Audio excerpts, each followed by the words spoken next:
నేను అన్నాను 40 సంవత్సరాలండి అని చెప్పాను.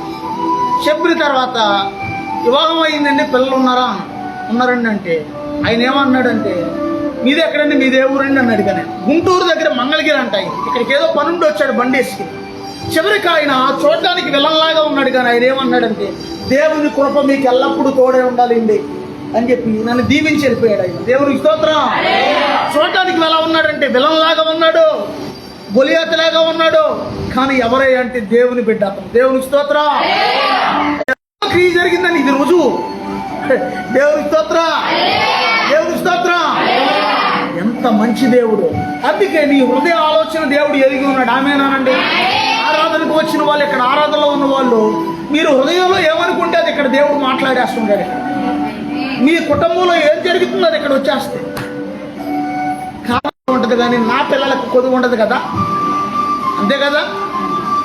సింహం పిల్లలకి ఎందుకు కొదువు ఉండదో కారణం చెప్తానేనండి. ఎందుకు కొదువు ఉండదో, సింహం పిల్లలకి అసలు కొదువు ఉండదంట.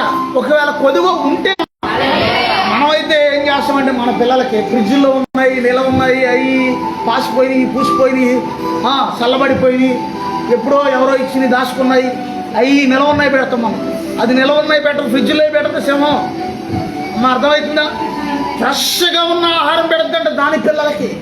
అడవికి రాజు సింహము. అందుకే దేవుడు ఏమంటున్నాడంటే వచ్చి పక్కన ఉంటే అప్పుడు వేటాడద్దంటది. అమ్మ అర్థమవుతుందా? ఇది వేటాడటం గుంపు చూడాలి, గుంపు అంతా వచ్చి అలా చూస్తే అప్పుడు వేటాడద్దంట. దేవునికి స్తోత్రం. సింహం గుంపుగా వస్తుందంట. స్తోత్రం. అందరూ చెప్తాం దేవునికి స్తోత్రం. ఒకవేళ అడవిలో ఉన్న దేవుడు ఆయన పిల్లలకి సహాయం పంపించగలడు అనడానికి రుజువు ఏంటో చూపిస్తాను. ఒకసారి మొదటి సమూయేలు 25వ అధ్యాయము 18 నుంచి 20 వచనం వరకు చదవండి. మొదటి సమూయేలు 25వ అధ్యాయము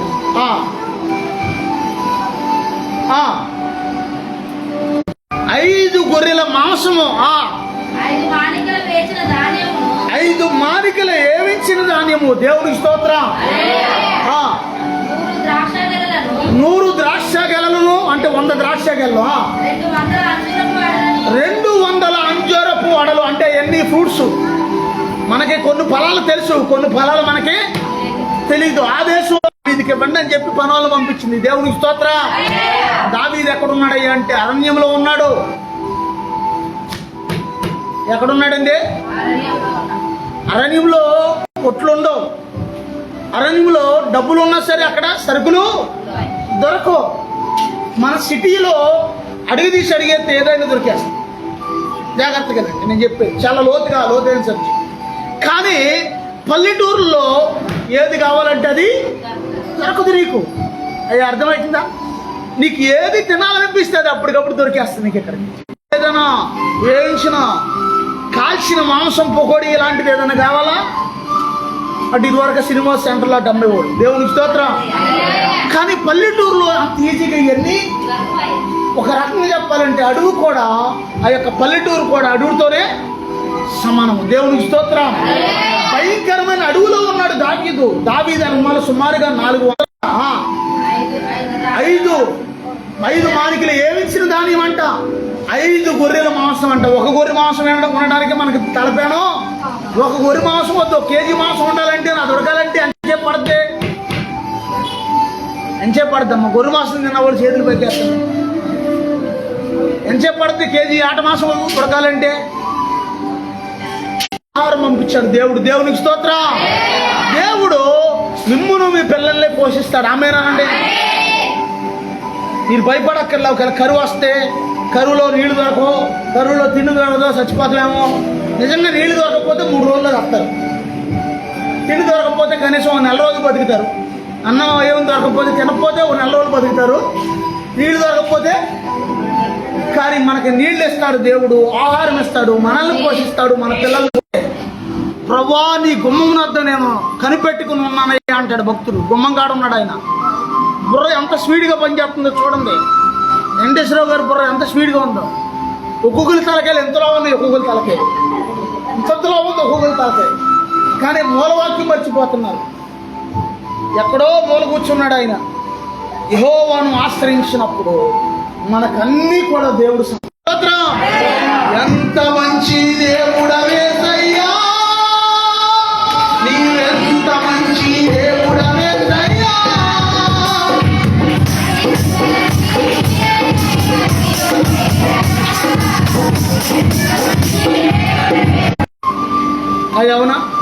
దొరికింది కాబట్టి అన్నీ కొనేస్తావు, వెళ్ళి బట్టలు కొనేస్తావు, సరుకులు కొనేస్తావు, ఏది కావాలో డబ్బులు ఉంటున్నాయి కాబట్టి. కానీ దేవుడిని నువ్వు ఆశ్రయిస్తే నీకు ఏ మేలు కొదువు లేకుండా దేవుడు చేస్తాడు. ఆమె ఒకవేళ ఆరోగ్యం కొదువుగా ఉందేమో నీకు,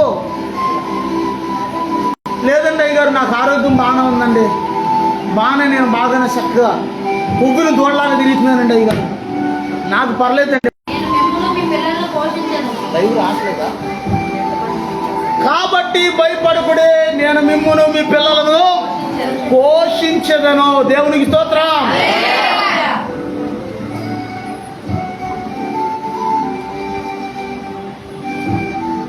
దేవునికి స్తోత్రం.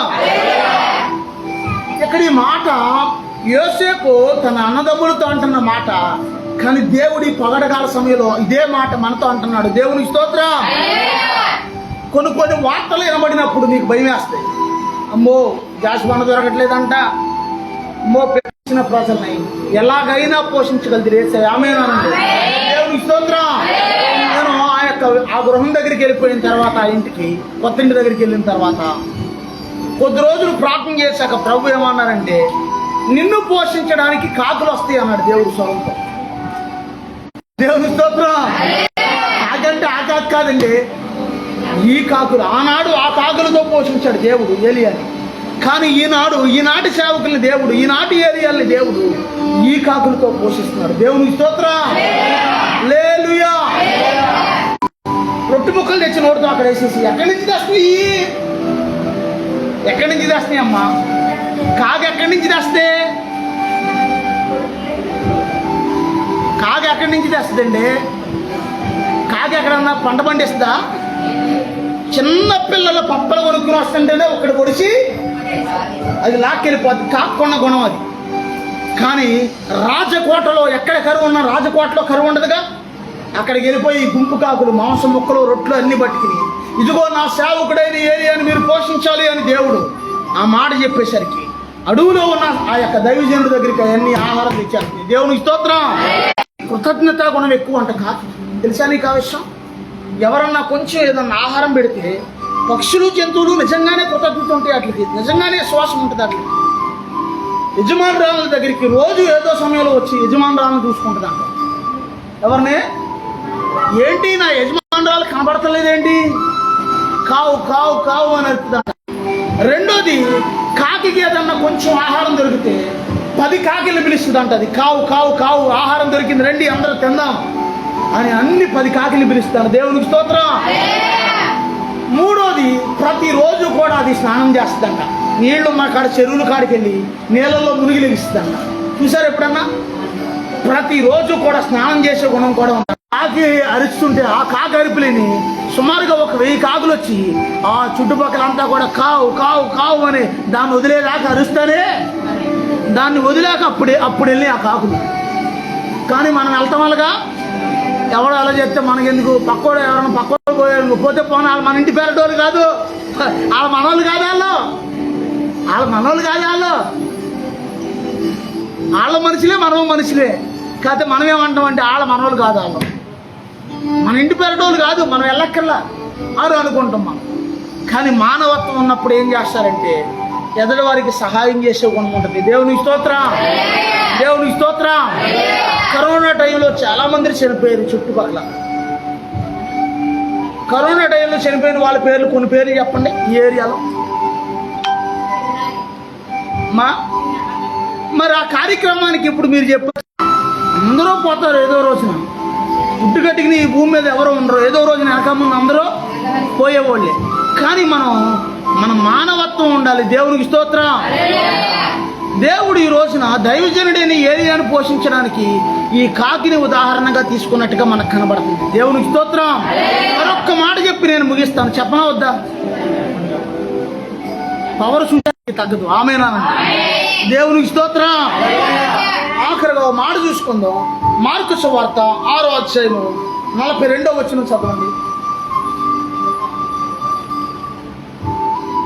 మార్కు సువార్త 6వ అధ్యాయము 42వ వచనం.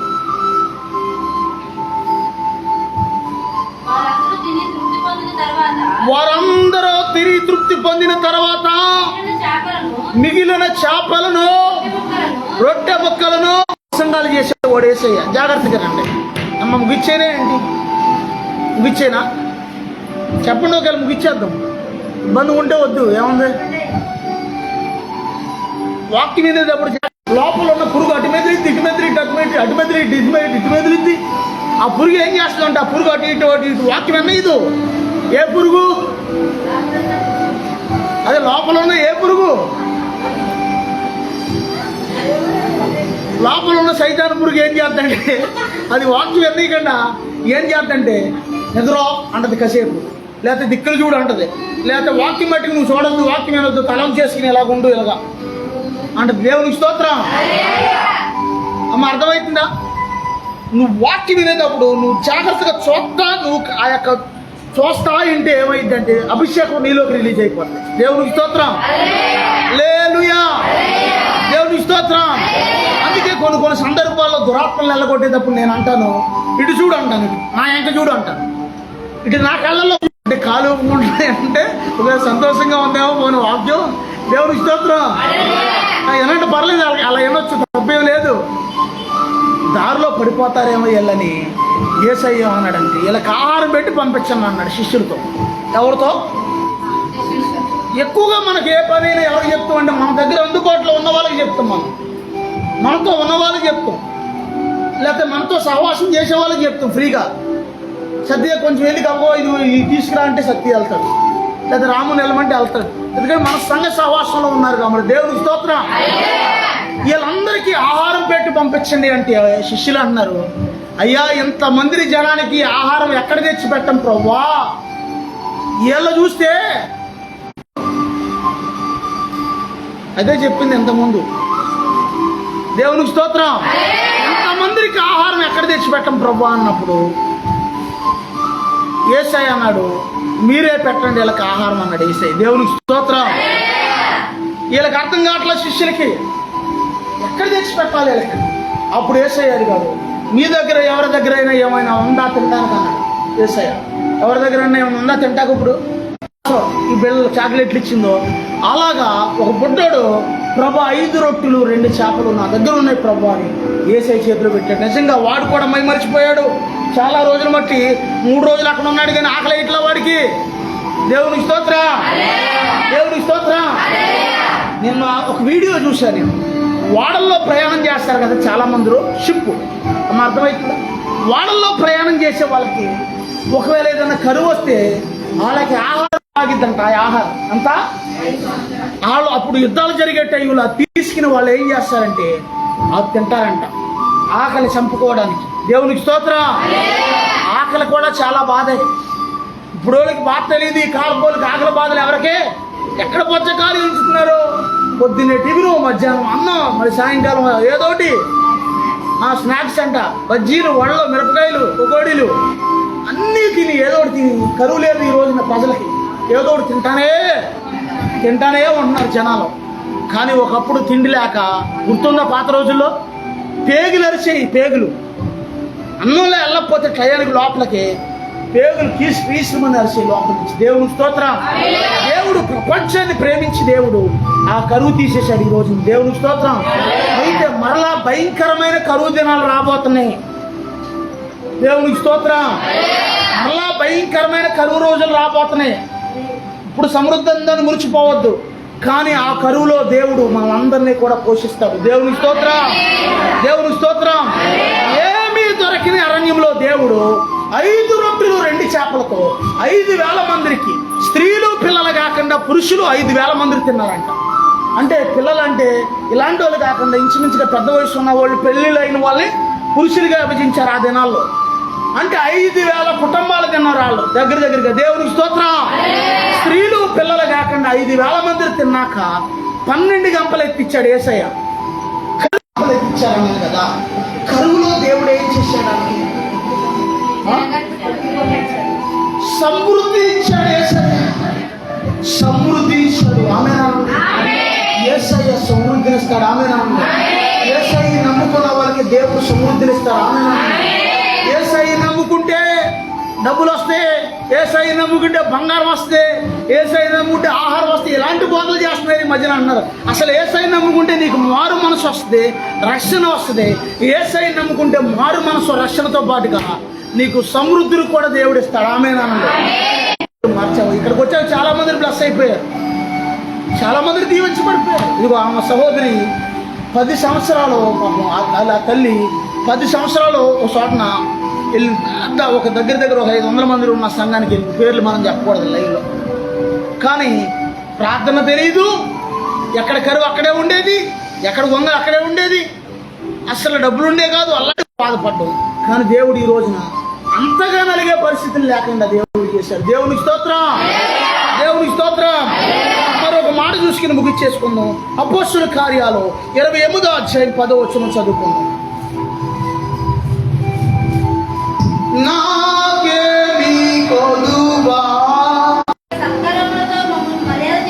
మరియు వారు అనేకమైన సత్కార్యములతో మమ్మును మర్యాద చేసి మేము వాడ ఎక్కి వెళ్ళినప్పుడు మాకు కావలసిన వస్తువులు తెచ్చి వాడలో ఉంచిరి. దేవునికి స్తోత్రం. అపోస్తుడైన పౌలు గారు మెలితే అనే ఒక దీపంలో ఇరిక్కిపోయాడు. ఆయన వాడ పగిలిపోయి, గతంలో చెప్పాను మీకు. మెలితే అనే ఒక దీపంలో ఇరిక్కిపోయాడు. దీపం అంటే దానికి అర్థం ఏంటంటే సముద్రం మధ్యలో నేల ఉన్న ఊరిని దీపం అంటారు. సముద్రం మధ్యలో ఊరుంటే దాన్ని ద్వీపం అంటారు. అర్థమవుతుందా? ఆ ద్వీపంలో ఇరిక్కిపోయినప్పుడు ఆయనకి అక్కడ ఉన్న వ్యాధిగ్రస్తులు అందరి కోసం ఈయన ప్రార్థన చేసి వారందరినీ బాగు చేశాడు, స్వస్థపరిచాడు. 3 నెలలు పోషించారంట వాళ్ళని, ఆ సేవకుడి కుటుంబాన్ని. దేవునికి స్తోత్రం. మళ్ళీ తిరిగి ఇంకో కొత్త వాడ వచ్చి వాళ్ళని తీసుకెళ్లే దాకా కూడా ఆ మెలితే ద్వీపస్తులు అపోస్తుడైన పౌలు గారిని పోషిస్తానే ఉన్నారు. దేవునికి స్తోత్రం. మరి ఎందుకు ఇలా జరిగిందే కారణం అంటే ఇందాకే చెప్పాను, దేవుని పిల్లలకి ఎక్కడున్నా, సముద్రంలో ఉన్నా, అడవులో ఉన్నా, ఇప్పుడు మీరు చెప్పాలి, రోడ్డు మీద ఉన్నా, అరణ్యంలో ఉన్నా, దేవుని స్తోత్రం. ఒక్కోసారి ఈ మాట చెప్పి నేను ముగిచ్చేస్తానంటే, డబ్బులు ఉంటాయి కానీ తిండి ఉండదు. అలాంటి బాధ ఎప్పుడు జరిగిద్దంటే సాధారణంగా కొట్లన్నీ కట్టేసినప్పుడు, అప్పుడే మనకు ఆకలేద్ది, ఇంట్లో అన్నం అయిపోద్ది. సర్లే ఇడ్లీ ఏదైనా తెచ్చుకుంటాలే అని సెంటర్కి వెళ్తాడు భర్త, వెళ్తాడు. తను సాయంకాలం దాకా ఆడుకో, ఇక్కడ ఆడుకో, పర్లేదు, ఇంకో 4 పిలిచేవాళ్ళు, నన్ను పిలిచి ముద్దులాడుకుంటావో ఆడుకుంటావో, ఇక్కడ ఆడుకో సాయంకాలం దాకా. కానీ వాక్యం చెప్పే టైంలో ఒళ్ళు దగ్గర ఎట్టుకుని జాగ్రత్తగా వినాలి. అర్థమవుతుందా? దేవునికి స్తోత్రం. ఒక్కోసారి టిప్పులు దొరకదు డబ్బులు ఉన్నప్పుడు. పొట్ట నిండిపోతే ఇంకేం తెలుస్తుంది? ఎలాంటి మాటలు విలువ తెలియదు కదా. బజ్జ నిండిపోయింది కదా. బజ్జ ఎల్తిగా వస్తే చర్చిలోకి అప్పుడు అర్థమైంది మాట. బజ్జలు లేవు అక్కడ. ఏండే సత్యనారాయణ గారు ఏమన్నా ఉందా తింటాకంటే సద్దన్నం ఆవకాయ పచ్చడి ఉంది బాక్సులు, వాళ్ళ బట్టీలు కాడకి తెచ్చుకున్న ఇంటికాడ నుంచి పోయిగూడెం. అది ఏమన్నా ఉందండి తింటాక ఆకలేసేస్తుంది ఏంటంటే సద్దన్నం ఆవకాయ పచ్చడి ఉంటే ఒకసారి అది తిన్నాను. అది ప్రతిమైన ఆకలే. ఒకసారి ఆ యొక్క బయలు రోడ్డుకు వచ్చేసరికి అక్కడ కూర్చుని వర్షాకాలం, అది టమాటాలు దొరికిన టమాటాలన్నీ, పండు టమాటాలన్నీ కోసుకుని తింటమేక ఏం చేస్తాం, ఆకలే. అతను వెళ్ళి ఏం చేశాడంటే అక్కడ ఏమీ లేవు తింటాకి, చకోడీలు తీసుకొచ్చాడు. చకోడీలు, అర్థమవుతుందా? చకోడీలు తీసుకొస్తే బొజ్జ నిండిపోతుంది కదా. టయానికి దేవుడు నింపేస్తున్నాడు బొజ్జ, తల్లి నింపేస్తుంది బొద్ద. 4 రోజులు తల్లి ఏం చేస్తుంది, టయానికి ఏదో ఒకటి ఇంట్లో ఉన్నది పెట్టేస్తుంది ఉండి. ఇంకేం వస్తుంది, ఆకలే అమ్మ, వస్తుంది ఆకలే. కొంచెం అమ్మ తినమ్మా తినమ్మా అంటది మీ అమ్మ. అమ్మ అంటదా? ఆకలేయకుండా తినమ్మా అని ఓకే తింటే టయాల్లో పూర్వకాలం జనాలు ఆకలితో చచ్చిపోయే టైంలో, పూర్వం ఇప్పుడు కాదు ఎప్పుడో పూర్వం, ముంజికాయలు తిని కూడా కడుపు నింపుకునే వాళ్ళు. ముంజికాయలు, రాళ్ళని తాటికాయలు తెచ్చుకుని ఏమంటారమ్మా, తాటి గ్రేవ్ అంతా ఏమంటారు తెలిసిన తాటి గుజ్జంతా తినే సహాయం చేయనని మనం ఒకవేళ దేవుడి వైపు చూస్తే ఖచ్చితంగా దేవుడు మనకి సహాయము చేస్తారు. దేవుడి కొద్ది వాక్యం దీవించును గాక. ప్రార్థన చేసుకుందాం ప్రభు సన్నిధిలో, ప్రార్థన చేసుకుందాం. ప్రభు సహాయం చేయండి ప్రభు. ఇది అయిన సింహం పిల్లలకైనా కొదువు ఉండదని చెప్పాను, నా పిల్లలకి ఏ కొదువ ఉండదని చెప్పాను. అయ్యా నీకు వందనాలయ్యా, అయ్యా నీకు స్తోత్రాలయ్యా. మేలు చేయక మానడంట. ఇదిగో నీ ఆశీర్వాదం ఎవరి చేతిలో లేదు, నీ ఆశీర్వాదం నీ చేతిలోనే ఉంది. అది నిలవబెట్టుకుంటావో పోగొట్టుకుంటావో అదంతా నీ ఇష్టము. కానీ ఆయన పిల్లలు మాత్రం ఆయన నిత్యము పోషిస్తాడు. ఆయన పిల్లల్ని ఆయన మరిచిపోడు. దేవుని పిల్లల్ని దేవుడు విడిచిపెట్టడు. ఇదిగో అరణ్యములో ఉన్న దైవజనుడని ఏలియాని దేవుడు పోషించాడు. ఇదిగో అరణ్యంలో ఉన్న ప్రజలందరినీ యేసుక్రీస్తు ప్రభు స్త్రీలు పిల్లలు కాకుండా 5,000 మందిని పోషించాడు యేసయ్య. ఇదిగో అరణ్యంలో ఉన్నటువంటి దావీదుని దేవుడు పోషించాడు. ఇదిగో ఎంతో అల్లాడిపోయిన పరిస్థితులు కనపడుతున్నాయి. ప్రభువా నీ